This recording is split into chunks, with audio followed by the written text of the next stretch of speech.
ഉപ്പള സോങ്കാലിൽ കാറിൽ കടത്തുകയായിരുന്ന മയക്കുമരുന്നുമായി യുവാവ് പിടിയിൽ.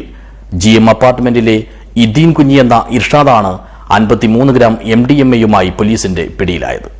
This news sponsored by Manual Silks, Mega Mall, Main Road, Kanyangad. Also at Kannur, Irati and Pattambi. Kasaragod ജില്ലാ police മേധാവി BV Vijay Bharat റെഡ്ഡിക്ക് ലഭിച്ച രഹസ്യ വിവരത്തെ തുടർന്ന് SP-യുടെ സ്പെഷ്യൽ സ്ക്വാഡും കുമ്പള പോലീസും ചേർന്ന് അതിരാവിലെ നടത്തിയ വാഹന പരിശോധനയിലാണ് 53 ഗ്രാം MDMA-യുമായി ഇദീൻ കുഞ്ഞി എന്ന ഇർഷാദ് പിടിയിലായത്.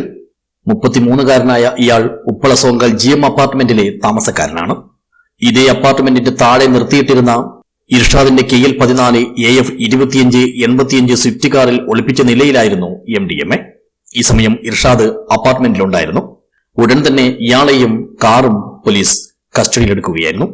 ഇർഷാദിനെതിരെ കുമ്പള, മഞ്ചേശ്വരം, ബദിയടുക്ക, ചന്തേര പോലീസ് സ്റ്റേഷനുകളിലും മയക്കുമരുന്ന് കേസുകളുണ്ടെന്നും മാത്രമല്ല ഒരു വധശ്രമ കേസിൽ കൂടി പ്രതിയാണ് ഇയാളെന്നും പോലീസ് അറിയിച്ചു.